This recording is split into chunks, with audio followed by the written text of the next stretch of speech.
Oh, how I remember it with an intensity that almost throbs in my memory. Each gesture of his, so precise, so intentional, as if a master were conducting a silent symphony.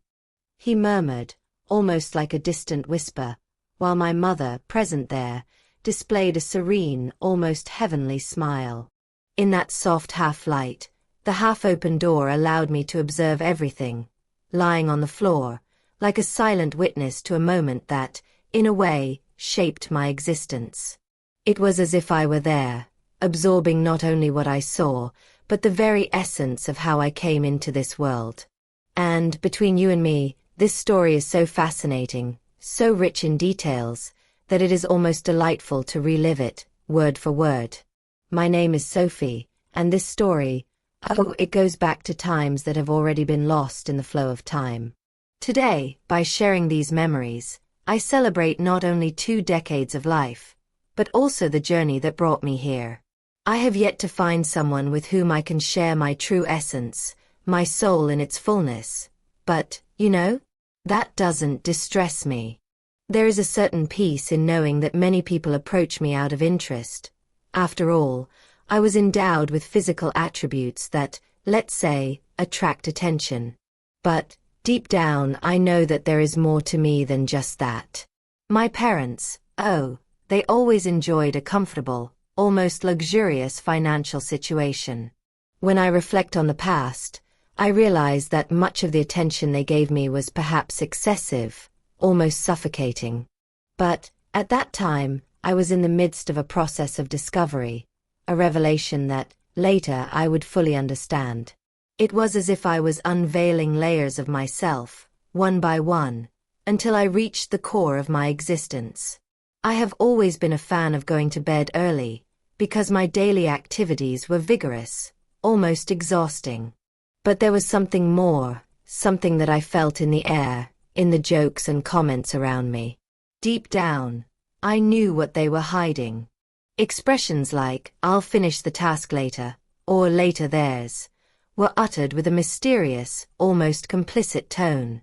My few confidants, from that private school in New York, were the ones who enlightened me as to the true meaning of these expressions. And, between you and me, I found all of this intriguing, almost fascinating. Such was my curiosity to unravel this universe and, who knows, experience it to the fullest. I vividly remember that it all started on a Friday. During the afternoon, I drank a lot of coffee, because I wanted to stay up late. After all, that night promised something different, as if a special event was in the air, hovering over us like a silent promise. My parents, they led such organized, almost meticulous professional lives. My father, a businessman, always immersed in his duties, and my mother, a renowned educator, admired by many. Thanks to them, I had a comfortable and wealthy existence in our Los Angeles home, a lifestyle that many would aspire to. They always returned together in their luxury vehicle, and in their absence, a lady took care of me, attending to my every need with an almost maternal affection. But that night, something was different. Time flew by, and they were euphoric, preparing an exceptional dinner. Between the dishes served and the glasses raised, they exchanged pleasantries that carried a subtext, almost as if they were dancing around a secret that I was slowly beginning to unravel. Gradually, I began to understand where all this was leading. And, between you and me, it was as if I were unraveling a mystery that, in a way, was already part of me. For a moment, I considered going to bed early to find out what would happen later. I finished my television session and lay down for about an hour, eyes closed. It was already quite late when one of them entered my refuge and noticed my state of rest. A short time later, I began to hear, in the distance, moans and noises that, at that time, were completely new to me. A film passed through my mind. I waited a few more moments and walked cautiously to the next door, where I could figure out what was happening. As I approached, I heard soft knocks that seemed to be the collision of bodies at a fast pace, something that aroused my curiosity and, at the same time, was pleasant to hear. The moment I reached the door, I noticed that it was ajar, inviting a mystery, so that I would not make any noise. I remained crouched close to the floor, with my ears alert to every sudden movement. She commented on his tool, asking me to adjust it so as not to reach the limit, while she smiled and held the bedclothes as if she were receiving a great reward for her work.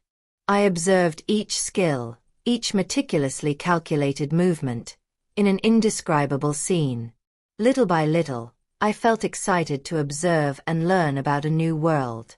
The delicate touches on a fruit that looked like two large melons, and I knew that, deep down, I should never interrupt that moment, because any gesture or noise of mine could disrupt his meticulous work.